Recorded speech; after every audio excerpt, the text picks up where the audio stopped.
ଦେଖନ୍ତୁ ଆଜି ଏଇଥିପାଇଁ ଆପଣମାନଙ୍କୁ ସମସ୍ତଙ୍କୁ ମୁଁ ନିମନ୍ତ୍ରଣ କରି ଡାକିଲି ଯେ ରାଜ୍ୟରେ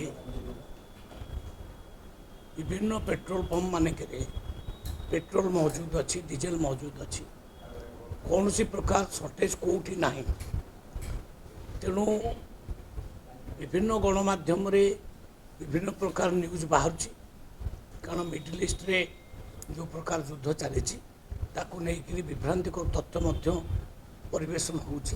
ମୁଁ ତାକୁ ନ୍ୟୁଜ୍ ଦେଖିଲି, କେଉଁଠି ସର୍ଟେଜ ନାହିଁ, ସଫିସିଏଣ୍ଟ ତେଲ ଆମର ଅଛି, ମହଜୁଦ ଅଛି। ତେଣୁ ଲୋକମାନଙ୍କୁ ମାନେ ମୋର ଭାଇ ଭଉଣୀମାନଙ୍କୁ ସମସ୍ତଙ୍କୁ ଅନୁରୋଧ କରିବି, ଗାଡ଼ି ଆଣନ୍ତୁ, ଗାଡ଼ିରେ ତେଲ ଭର୍ତ୍ତି କରି ନିଅନ୍ତୁ, କୌଣସି ପ୍ରକାର ପାନିକ୍ ହୁଅନ୍ତୁ ନାହିଁ, କିମ୍ବା ବଡ଼ ବଡ଼ ବ୍ୟାରେଲରେ ଘରେ ନେଇକି ମହଜୁଦ କରନ୍ତୁ ନାହିଁ। ମହଜୁଦ କରିବାଟି ଠିକ୍ ନୁହଁ, କାରଣ ତେଲ ସର୍ଟେଜ ହେବ ନାହିଁ। ଆମର ଏ ଯୁଦ୍ଧରେ ଆମର ସେମିତି କିଛି ପ୍ରଭାବ ପଡ଼ିବାର ନାହିଁ। ଆଉ ଇତିମଧ୍ୟରେ ରଷିଆ ଠାରୁ ମଧ୍ୟ ଆମର ତେଲ ଆସିବା ଆରମ୍ଭ ହୋଇଯାଇଛି। ତ ତେଲ ବାବଦରେ ଯେଉଁ ବିଭ୍ରାନ୍ତିକର ତଥ୍ୟ ସମାଜରେ ଅଛି, ପ୍ରକାଶ ହେଉଛି, ଗଣମାଧ୍ୟମରେ ବି ହେଉଛି, ମୁଁ ତାକୁ ଏଇଠି କହିବାକୁ ଚାହେଁ ଯେ ଆମର ରାଜ୍ୟବାସୀମାନେ, ଭାଇ ଭଉଣୀମାନେ କେବଳ ସରକାରୀ ତଥ୍ୟକୁ ଆଉ ବିଶ୍ୱାସ କରିନିଅନ୍ତୁ, ଇଏ ବେସରକାରୀ ତଥ୍ୟ ଉପରେ ବିଶ୍ୱାସ କରନ୍ତୁ ନାହିଁ। ସଫିସିଏଣ୍ଟ ତେଲର ବ୍ୟବସ୍ଥା ଅଛି, କେଉଁଠି ବି ଅସୁବିଧା ନାହିଁ। ଯେଉଁଠି କିଛି ନ୍ୟୁଜ୍ ଦେଖୁଥିଲି ମୁଁ ସକାଳୁ, କିଛି ଯେଉଁ ନ୍ୟୁଜ୍ ଦେଖୁଛ ଆପଣମାନେ, ଲାଇନ୍ ଲାଗିଛି, ସେସବୁ ଏ ପ୍ରକାର ନ୍ୟୁଜ୍ ବି ବାହାରକୁ ଯିବା ପରେ ଲୋକଙ୍କ ଭିତରେ ଗୋଟେ ଛାନିଆ ବସାଇଛି ଯେ ଆଗାମୀ ମାସେ 2 ମାସ ପରେ ମଧ୍ୟ ଆଉ ତେଲ ମିଳିବ ନାହିଁ। ସେମିତି କିଛି ହେବାର ନାହିଁ, ତେଲ ସଫିସିଏଣ୍ଟ ମିଳିବ, କେବେ ବି ଅସୁବିଧା ହେବ ନାହିଁ। ଆମେ ସେଥିପାଇଁ ପ୍ରସ୍ତୁତ ଅଛୁ। ଆବଶ୍ୟକ ପଡ଼ିଲେ କଳା ବଜାରୀମାନଙ୍କ ଉପରେ ମଧ୍ୟ ଆମେ ପୁରା ନଜର ରଖିଛୁ, ଆକ୍ସନ୍ ବି ଦରକାର ପଡ଼ିଲେ ନିଆଯିବ।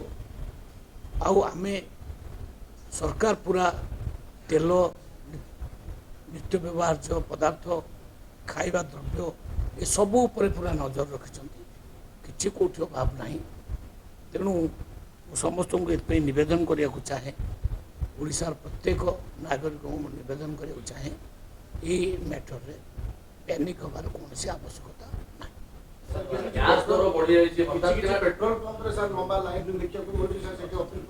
ସେଇଟା ହେଉଛି ଯେଉଁ ନ୍ୟୁଜ୍ ଚାଲିବାରେ ଖେଳି ଯାଇଛି। ଆଗାମୀ ଦିନମାନଙ୍କରେ ପେଟ୍ରୋଲ ସର୍ଟ ହେଇଯିବ ବା ଡିଜେଲ ସର୍ଟ ହେଇଯିବ। ଯୁଦ୍ଧ ଘନଘଟା ଭିତରେ ଭାରତର ମଧ୍ୟ ତା'ର ପ୍ରଭାବ ପଡ଼ିବ। ଭାରତରେ ତା'ର ପ୍ରଭାବ ପଡ଼ିବାର ନାହିଁ।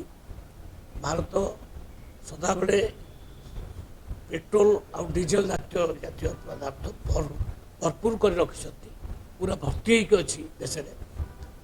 ଏବଂ ଏ ପରିସ୍ଥିତିକୁ ଆଖିରେ ଆଗରେ ରଖିକରି ମଧ୍ୟ କେଉଁଠୁ ଭବିଷ୍ୟତରେ ପୁଣି ତେଲ ଆସିବ ତା'ର ମଧ୍ୟ ବ୍ୟବସ୍ଥା କରିସାରିଛନ୍ତି। ଆପଣ ଜାଣିଛନ୍ତି ନ୍ୟୁଜ୍ରୁ ସବୁ ଜାଣିଛନ୍ତି। ତେଣୁ ତେଲରେ କୌଣସି ପ୍ରକାର ଅସୁବିଧା ନାହିଁ। ଖାଇବା ପିଇବା ଚାଉଳ ତ ଆମର ପାଖରେ ବହୁତ ସଫିସିଏଣ୍ଟ ଅଛି। ତେଣୁ ଖାଦ୍ୟ ପଦାର୍ଥ ତେଲ କେଉଁଥିର ଅଭାବ ନାହିଁ। ତେଣୁ ଏସବୁ ବିଭ୍ରାନ୍ତିକର ତଥ୍ୟ ଉପରେ ମାନେ ବିଶ୍ୱାସ ନ କରିବା ପାଇଁ ମୁଁ ଗଣମାଧ୍ୟମ ଜରିଆରେ ଲୋକମାନଙ୍କୁ ନିବେଦନ କରୁଛି।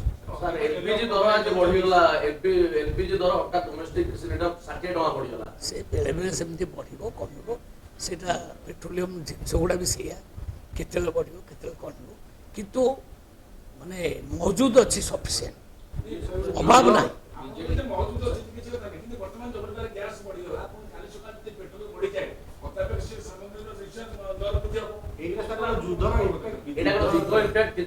ନାଇଁ, ଏଇ ଯେଉଁ ରେଟ୍ଟା ସାମୟିକ ଭାବରେ ଟିକେ ବଢ଼ିଛି ମୁଁ ମାନୁଛି, କିନ୍ତୁ ଏଥି ନେଇକରି କୌଣସି ପ୍ରକାର ବିଭ୍ରାନ୍ତିକର ତଥ୍ୟ ନ ଆସିବା ଦରକାର ଯେ ଜମା ମିଳିବନି। ଆଗକୁ 2-3 ମାସ ପରେ ପୁରା ବନ୍ଦ ହେଇଯିବ, ମୋ ଗାଡ଼ି ତେଲ ମିଳିବ ନାହିଁ, ତେଣୁ ଆଣିକି ବ୍ୟାରେଲରେ ଘରେ ରଖିଦିଅ, ସେସବୁ ଜିନିଷ ନ କରନ୍ତୁ। ଲୋକମାନେ ଦେଖନ୍ତୁ,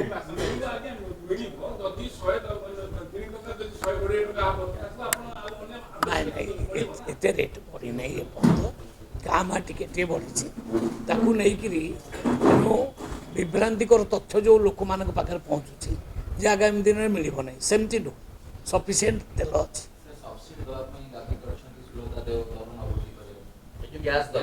ନାଇଁ ତା ଉପରେ ତ ସରକାର ବିଚାର କରିବେ କିନ୍ତୁ ବର୍ତ୍ତମାନର ତଥ୍ୟ ହେଉଛି ସଫିସିଏଣ୍ଟ ତେଲ ଅଛି ତେଲରେ କିଛି ଅଭାବ ନାହିଁ ଓକେ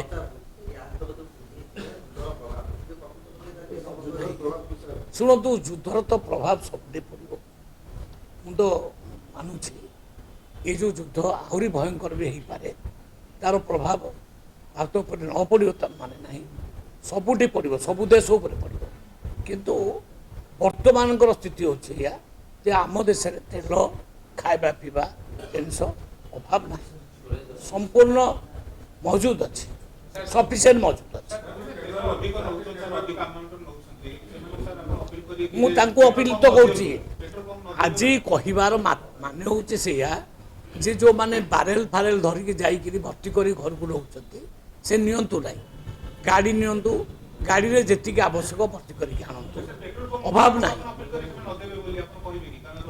ନାଇଁ ନାଇଁ ସେମିତି ଆମେ ତା ଉପରେ ମଧ୍ୟ କଟକଣା ଆବଶ୍ୟକ ପଡ଼ିଲେ ଲଗେଇବୁ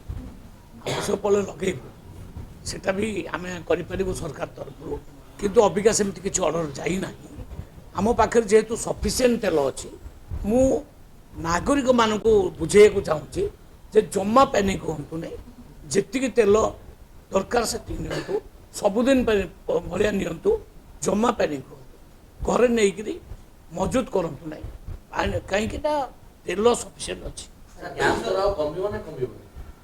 କମିବ ବଢ଼ିବ ଏ ତ ତାଙ୍କ କମ୍ପାନୀ ଉପରେ ନିର୍ଭର କରେ ସେ କମ୍ପାନୀର ସଦାବେଳେ ମାନେ ହିସାବ ହୁଏ କେଉଁଦିନ ବଢ଼ିବ କେଉଁଦିନ କମିବ ସେ ତା ଉପରେ ମୁଁ ଏ ରେଟ୍ ଉପରେ କହିପାରିବି ନାହିଁ କିନ୍ତୁ ମହଜୁଦ ଉପରେ ମୁଁ କହିବି ସ୍ଥିତି ଉପରେ ମୁଁ ଆଜି ପରୀକ୍ଷା ଅପେକ୍ଷା ଅଫିସରମାନଙ୍କୁ ଡାକିଥିଲି ଅଫିସରମାନେ ମୋତେ ଯେଉଁ ଡାଟା ଦେଲେ ସଫିସିଏଣ୍ଟ ତେଲ ଓଡ଼ିଶାରେ ଅଛି